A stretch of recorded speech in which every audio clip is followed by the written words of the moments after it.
What the Carol, just how disgusting can you be? Even with that monkey butt face that's close to breaking apart, you still dare to act flirtatious? Are you not afraid of getting beaten up?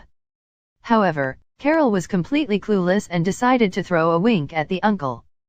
The uncle was so disgusted by Carol that he put both hands over his chest and immediately took a defensive stance.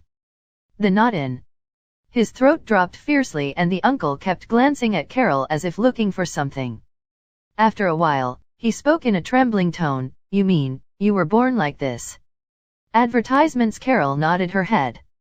This uncle doesn't have much educational background. Are you lying to me?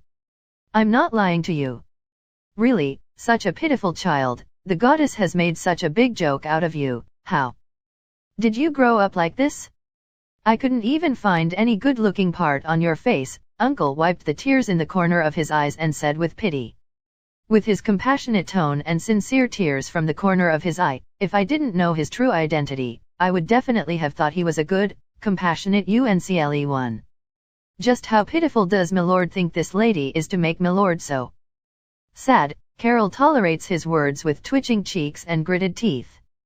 How pitiful, so pitiful that she doesn't even recognize it herself and is living in her delusions.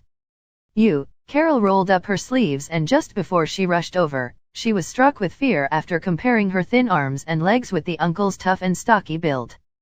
Advertisements. Could it be that Milord came to mock this young lady? Of course not, this uncle just wants to save those poor, ignorant girls. So that's how he's playing it, as expected of the ruler of the shadows. He made kidnapping out to be such a clean and outstanding job. In that case, oh kind uncle, please take away the poor girl in front of you, she needs your help after all. Since uncle is still busy, I will leave first. What? You're leaving? Aren't you the ruler of the shadows? What about your training as an actor? What's up with this half-ed acting? Regardless of the outcome, you should have taken Carol away to maintain your good guy act. However, the uncle didn't pay attention to any of those superficial things at all. Instead, he shook his head with a sigh before turning to leave, clearly unwilling to be entangled here. Damn it, I knew Carol's clown face would ruin things. Now that I think about it, even people with strange interests wouldn't want to see a badly mutilated monkey butt face. Even necrophiliacs only want beautiful corpses, they too would vomit if they saw a rotting corpse. I knew I should have been tough and forced Carol to remove the makeup.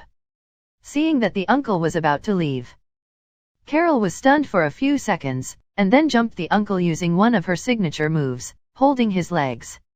Why, didn't you agree to help accompany this young lady home? Why are you leaving? Weren't you afraid some strangers would try to abduct me? The uncle moved forward a few steps and found he couldn't throw off Carol, so he reluctantly said, "Young lady, don't worry, you look safe and you will be fine." Wow, what do you mean safe? When this lady is born so beautiful, ordinary people will have the urge to commit crimes just by looking at me.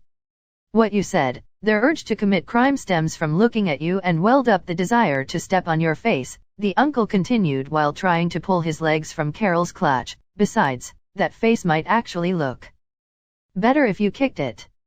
Awawa. Why are you just as mean as Lilith? This young lady is obviously pretty. I don't care. You must take me away. The uncle who had dragged Carol away for more than 10 meters suddenly stopped his feet.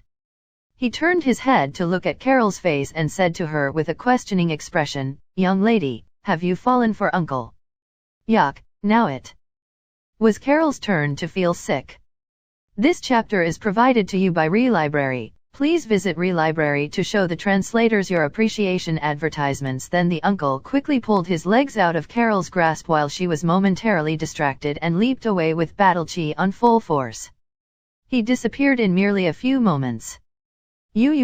Carol stared at the spot where the uncle disappeared, crying and shouting at the spot, "Sheesh, how can this lady be safe with such a beautiful look? Jerk. Dummy. Go die.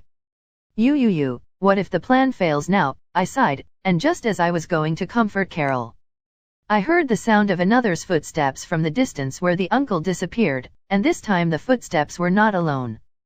There seemed to be many people chasing someone or some people. What's going on? Could it be said that the uncle's evil truth has been discovered and is being hunted down by the masses of some righteous people? Although I was still puzzled, I remained cautiously unmoving.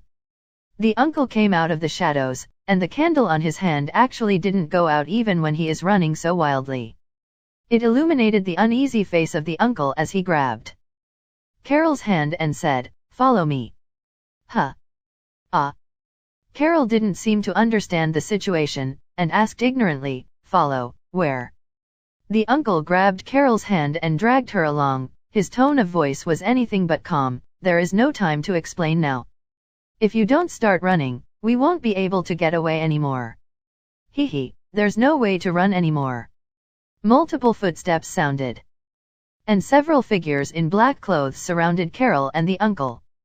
An impressive-looking person slowly stepped out of the horde. "Advertisements, it sure is hard to track you down." The man flicked the weapon on his waist while stroking the scar on his face that stretched from his left forehead to his right chin. "Say, where are the organizers? What are they secretly planning?"